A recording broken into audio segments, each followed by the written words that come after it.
This is a popular story with my family and most of my friends. Amanda is my brother's girlfriend. At the time of this story, she was looking for her first apartment and moving out of her parents' house. Her and my brother didn't want to move together since they'd only been dating for a few months. She opted instead to search for a roommate online. Browsing Craigslist, she found an ad titled something like, "Roommate wanted, females only." This sort of thing was common since the area she was looking in was mostly young professionals. The listing was for a room in a house for about $225 a month, which was quite cheap compared to most of the other places listed. The occupant listed herself as a 23-year-old college student that wasn't comfortable with living with any males. The other roommate would have their own room and attached bathroom. So far, Amanda was into this place. However, the listing only had a single photo from outside the property. Amanda sent an email wanting to meet the occupant and tour the house. Within 30 minutes, she receives an email back with all the details and time to stop by. The girl worked late hours and wanted Amanda to stop by at 8 p.m. When Amanda arrives, there's a handwritten note on the front door saying, "Door broken, use back door." Walking around the house, it looks nice but slightly unkempt. Tall grass, weeds, dusty windows, etc. Still no alarms for Amanda though. When she knocks on the back door, an older man opens the door. At first, Amanda thinks that she has the wrong house, but the man reassures her and says that the occupant was out and that he was the landlord. The occupant asked him to meet Amanda since she was working late. He seemed pleasant and offered to show her around. Alarms start going off but aren't at red alert yet. First, the guy was clearly in his 40s, unshaven, and looked like he lived in his car. Also, only the kitchen light was on. As they walked around the house, Amanda noticed one huge red flag. No furniture. Nothing. The landlord was polite about answering questions, but seemed irritable to keeping the lights on for too long, rushing her around and only letting her look at rooms for a few moments. There was a single room that the landlord wouldn't open, telling her that it was the occupant's room and he didn't want to invade her privacy. As they walk down the hall into the living room, she notices the front door has a plank nailed across it. Quote-unquote broken for sure. Amanda's creepometer is starting to ding, so she decides to wrap up the walkthrough and leave, but trying to be polite. As she's giving the guy her "thanks for the showing" bit, he perks up and states that he forgot to show her the basement. He claims it's recently furnished and would be a great rec room, and she should take a look down there. At the time, Amanda and the landlord are standing in the small hallway between the front living room and the back kitchen. In this little hallway was the basement door. When he opens the door, it opens outward to create something of a barrier between Amanda and the back door. The basement is pitch black.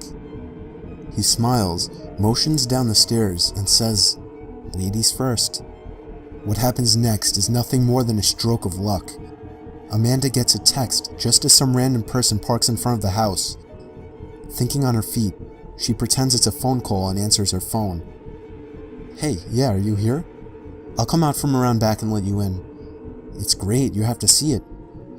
With a motion of confidence, she excuses herself around the landlord and walks out of the back door. She says the guy just looked at her like he was confused. Once outside, she sprinted to her car and sped like hell out of there. When Amanda got home, she told her mother and my brother everything. Cops were called. They took her statement and went to investigate. The Craigslist post had been removed. The house had been foreclosed over 6 months earlier. It was found out that the house had been foreclosed over 6 months earlier and the property had been abandoned. When the police investigated, they found that the closed room that the so-called landlord didn't want her to look in was where the man had been staying. There was a pile of old dirty blankets, rotten food, and empty gallon jugs everywhere. More creepy was he had plastered ripped up pages from porno magazines on all the walls in the room. The really scary part of this was the basement. The man had tied a thin piece of fishing twine at about shin level across the stairs about halfway down. The basement was empty except another pile of old blankets, a broom handle wrapped in leather belts, and a small box with a few rolls of assorted tape. I was up late looking for goalie equipment on Craigslist some night in the summer. I was only 14 and had no job and therefore no money, so I had to find the cheapest deal possible. I didn't really care about the condition of anything. I came across an ad that seemed like a steal. The pictures showed the pads, blocker, glove, and stick. They were all in visibly good condition. It was only listed for $50. That seemed like an insane deal. I contacted the seller via text and he asked me a few questions, one of which was how old I am. I responded 14 and he told me he's glad to hear that I'm dedicated at a young age.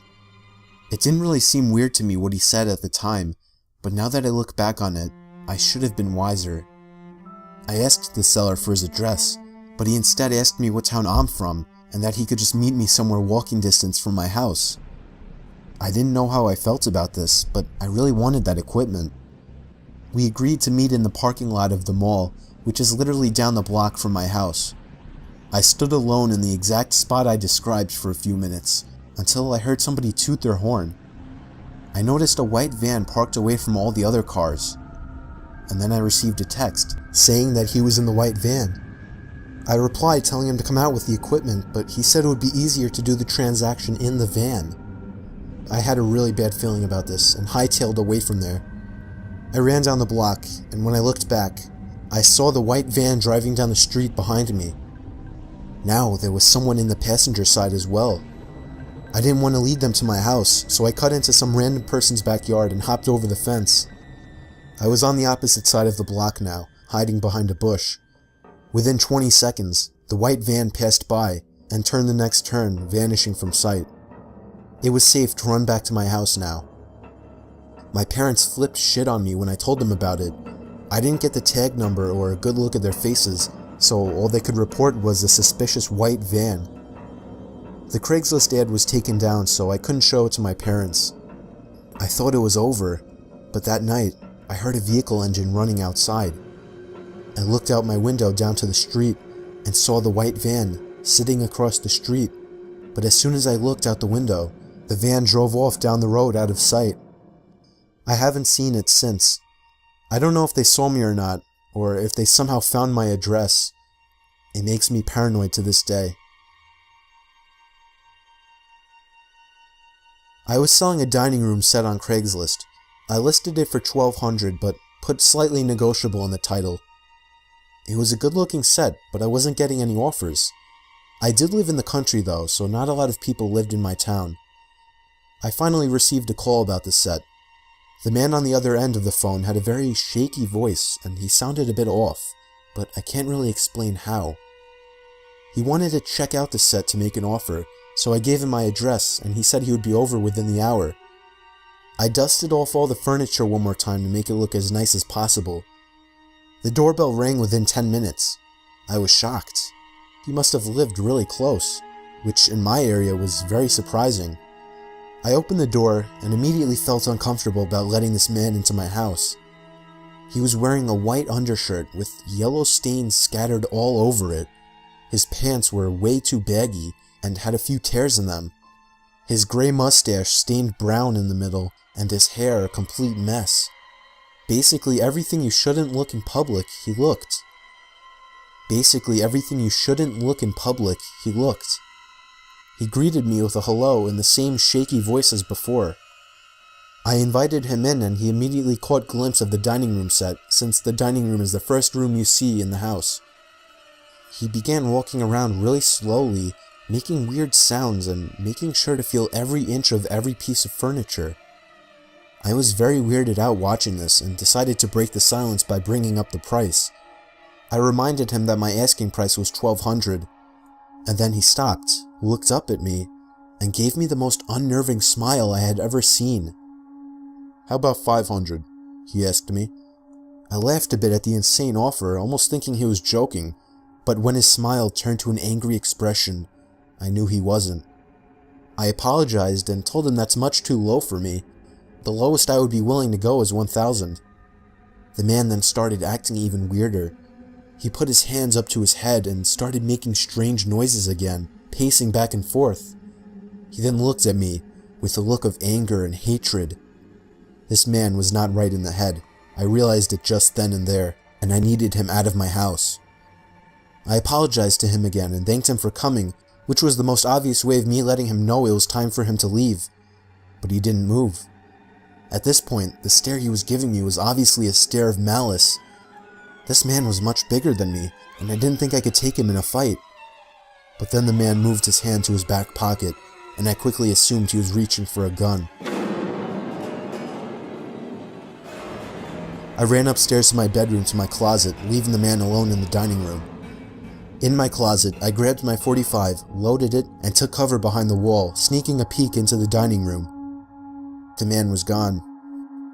I went back to my room and locked the door. I called the police and took cover behind my bed in the meantime. It felt like hours before I heard the police sirens outside my house. However, I stayed put behind my bed. For all I knew, that man was right outside my bedroom door.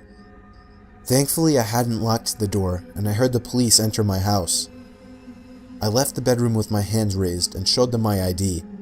They had me wait outside while they continued their search. I sat there for probably 5 minutes before the 2 police officers stepped out of my house, with the man in handcuffs.